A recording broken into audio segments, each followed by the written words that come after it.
જય શ્રી કૃષ્ણ મિત્રો, નિત્ય સત્સંગમાં આપ સૌનું સ્વાગત છે।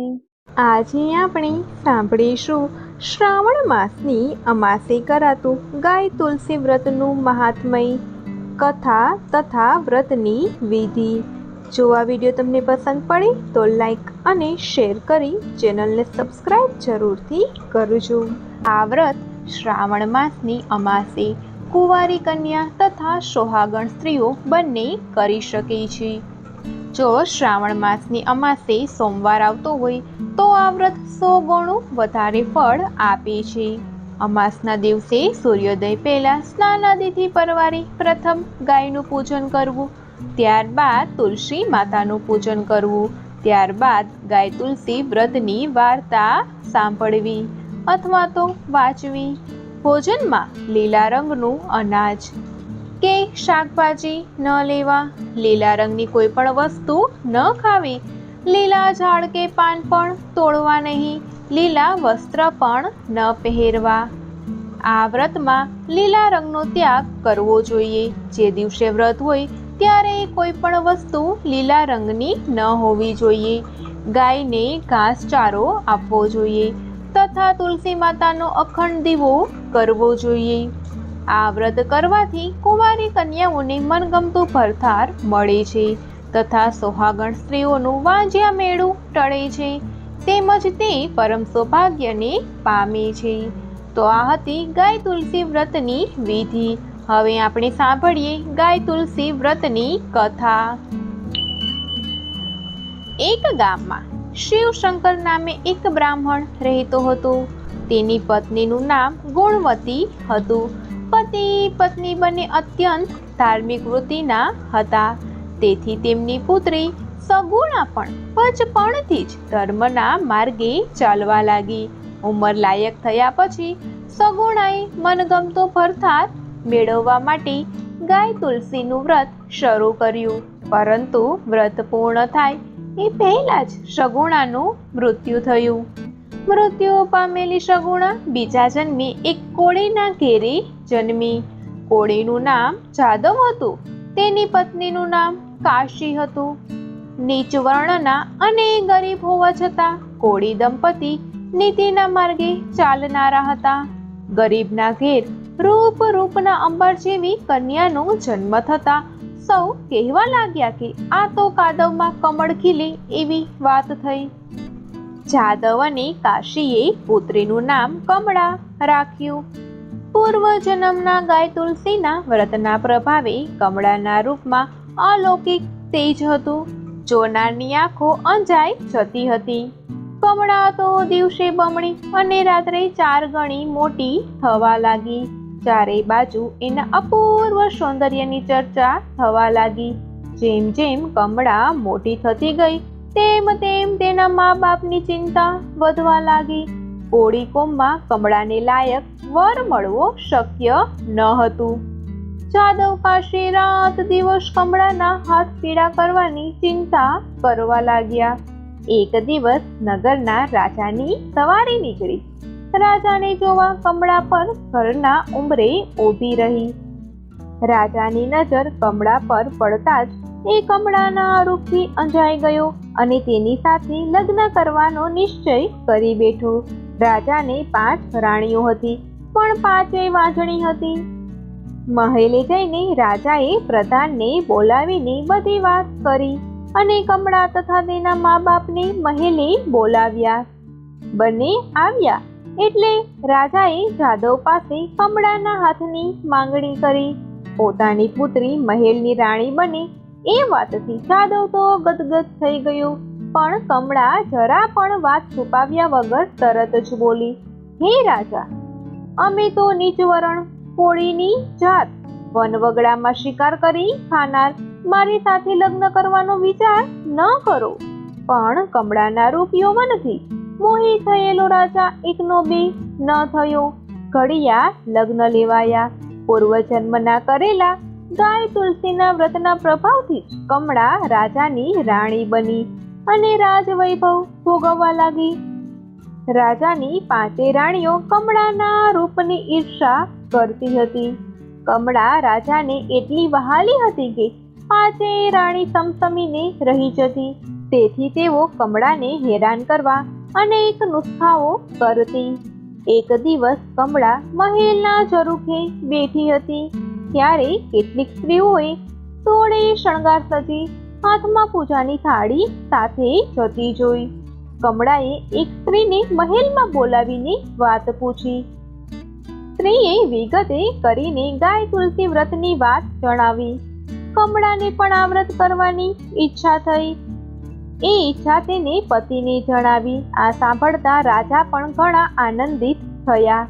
કમળાએ પવિત્ર શ્રાવણ માસમાં આવતી અમાસના દિવસે ગાય તુલસી વ્રતનો આરંભ કર્યો. રાણી હોવા છતાં વ્રતના બધા નિયમો જાળવ્યા. એકટાણું કર્યું. સાદું ભોજન જમી ગાય તુલસીની પૂજા કરી, પ્રદક્ષિણા કરી, ગાયોને ઘાસ નીર્યું, તુલસી ક્યારે અખંડ દીવો કર્યો. આ વ્રતના પ્રભાવે કમળાને સારા દિવસો દેખાયા. ત્યારે પાંચેય રાણીઓની હૈયાની આગમાં ઘી હોમાયું. 7મા મહિને કમળાના પિતાને કંકોત્રી લખાઈ. દીકરીને સારા દિવસો દેખાયાની હોશમાં જાદવ થનગનતા આવ્યા તો પાંચેય રાણીઓએ એમની હાંસી ઉડાવી. પણ જાદવ મોટું મન રાખી બધું ગળી ગયા. રાજપુરોહિતે પૂજા કરાવી. પછી 4 રસ્તાની માટી, હનુમાનજીની મળી, લોઢાની ચૂપ, કાળા ઊનનો દોરો અને કોરા વસ્ત્રનો ટુકડો એ પાંચેય વસ્તુ ભેગી કરી કમળાને રાખડી બાંધવામાં આવી. ખોડો ભરાયો. ખોડામાં લીલું શ્રીફળ, લીલા મગ અને શુકન તરીકે સોનાની 5 મહોર નખાઈ. પછી વાજતે ગાજતે કમળાને સુવાવડ માટે પિયર મોકલવામાં આવી.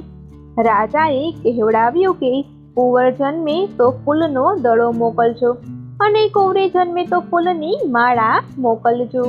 આ બાજુ પાંચેય રાણીઓએ ભયંકર યોજના ઘડી. દાયણને 1000 સોના મોહર આપી કમળાને જે સંતાન જન્મે એનું જન્મતા જ ગળું દબાવી દેવા તૈયાર કરી. આ કાવતરાથી અજાણ કમળાએ પૂરા માસે દેવના ચક્કર જેવા દીકરાને જન્મ આપ્યો. દાયણ કુંવરનું ગળું દાબવા ગઈ, પરંતુ કુંવરનું રૂપ જોઈ એને દયા આવી ગઈ. એ કુંવરને મારી નાખવાના બદલે ઉકરડે ફેંકી આવી અને બિલાડીનું મરેલું બચ્ચું એની જગ્યાએ મૂકી દીધું. પછી મહેલે સમાચાર કહેવડાવ્યા કે કમળાએ તો બિલાડીનું મરેલું બચ્ચું જણ્યું છે. રાજાને ઘણો આઘાત લાગ્યો, પણ એને મન મનાવી લીધું. કમળા પણ આઘાતથી હેપતાઈ ગઈ હતી, પણ એને પ્રભુ પર અનંત શ્રદ્ધા હતી. 1.25 મહિને રાજા એને તેડી ગયો. હવે આ બાજુ કુંવરનું શું થયું એ જોઈએ. ઉકરડે પડેલા કુંવરનું એક ગાયે આખી રાત રક્ષણ કર્યું. સવારે એક વાંજણી સુથારણ ઉકરડે વાસિંદુ નાખવા આવી તો નવજાત બાળકને જોયું. એને તરત જ એ બાળકને છાતી સરસો ચાપવાનું મન થયું, પણ પૂછવું કોને? ત્યાં એની નજર ગાય પર પડતા એ બોલી, હે ગાય માતા, આ પુત્ર કોનો? ગાયને વાચા ફૂટી, જે વહાલ કરે એનું. હું એને વહાલ કરીશ, સુથારણ બોલી. તો તું લઈ જા, ગાય માતા બોલ્યા. સુથારણ હરખાતી કુંવરને છાતી સરસો ચાપી ઘેર આવી અને ઘણા જ હેતપૂર્વક કુંવરને ઉછેરવા લાગી. એનું નામ કિન્નર રાખવામાં આવ્યું. લાડકોડમાં ઉછળતો કિન્નર 5 વર્ષનો થઈ ગયો, એટલે સુથારે એને રમવા માટે લાકડાનો ઘોડો બનાવી આપ્યો. કિન્નરે એ ઘોડો લઈને નદીએ ગયો અને ઘોડાને પાણી પીવડાવવા લાગ્યો. એ વખતે મહેલની મુખ્ય દાસી ત્યાં કમળના ફૂલો લેવા આવી હતી. કિન્નરને લાકડાના ઘોડાને પાણી પીવડાવતો જોઈને હાંસી ઉડાવતા બોલી, સુથારનો છોકરો ગમાર જ હોય, લાકડાનો ઘોડો કઈ પાણી થોડું પીતો હશે. કુંવર આ અપમાન સહી ન શક્યો. પથ્થર ઉઠાવીને છૂટો ઘા કર્યો. દાસીનું કપાળ ફૂટી ગયું. દાસી તો દોડતી દરબારમાં ગઈ અને રાજાને વાત કરવા લાગી. સુથારનો છોકરો મહેલની દાસીને પથ્થર મારે, એ વાત રાજાને અપમાનજનક લાગી. તરત જ સૈનિકને મોકલી કિન્નરને પકડી લાવ્યા અને ક્રોધ કરીને પૂછ્યું, શા માટે તે દાસીને પથ્થર માર્યું? એણે મારું અપમાન કર્યું હતું. કિન્નરે નિર્ભયતાથી જવાબ દીધો, હું લાકડાના ઘોડાને પાણી પાતો હતો તો એણે મારી મશ્કરી કરી. તો કરે જ ને, લાકડાનો ઘોડો તે કઈ પાણી પીતો હશે? મહારાજ, સ્ત્રી છોકરાને બદલે બિલાડીનું મરેલું બચ્ચું જણે તો લાકડાનો ઘોડો પાણી કેમ ન પીવે? આ સવાલથી રાજા વિચારમાં પડી ગયા. એ સમયે કમળા ત્યાં આવી. કિન્નરને જોતા જ એના સ્તનમાંથી દૂધની ધારા વછૂટી. કમળા તરત જ જાણી ગઈ કે આ જ મારો પુત્ર છે. તરત સુથારણને બોલાવાય. સુથારણે સાચી વાત કહી દીધી. એ સમયે કુંવરનું રક્ષણ કરનારી ગાય ત્યાં આવી અને તે ગાયને વાચા ફૂટી અને પાંચેય રાણીના કાવતરાની વાત જણાવી દીધી. વાત જાણી રાજા ખૂબ રોષે ભરાયા અને પાંચેય રાણીઓને દેહાત દંડની શિક્ષા કરી. પરંતુ દયાળુ કમળાએ તથા કિન્નરે એ પાંચેયને ક્ષમાદાન આપ્યું. આથી પાંચેય રાણીઓનું હૃદય પરિવર્તન થઈ ગયું. પાંચેય કમળાના પગે પડી ગઈ. પછી પાંચેયે પણ ગાય તુલસીનું વ્રત કરવાનો સંકલ્પ કર્યો. ત્યારબાદ રાજકુમાર કિન્નરે વર્ષો સુધી રાજ સુખ ભોગવ્યું. હે ગાય માતા, હે તુલસી માં, જેવા તમે કોળી પુત્ર કમળાને ફળ્યા તેમ વ્રત કરનાર સૌ ગાયને ફળજો. સંતતિ, સંપત્તિ અને સમૃદ્ધિ દેજો. જય હો ગાય માતા. તો મિત્રો, આ હતી ગાય તુલસી વ્રતની કથા. આ વ્રત કરવાથી સંતતિ, સંપત્તિ, સમૃદ્ધિ તથા પરમ સૌભાગ્ય પ્રાપ્ત થાય છે અને સર્વ મનોરથો પૂર્ણ થાય છે. જો આ માહિતી તમને પસંદ પડી હોય તો વિડીયોને લાઈક અને શેર કરી ચેનલને સબસ્ક્રાઇબ જરૂરથી કરજો. જય શ્રી કૃષ્ણ.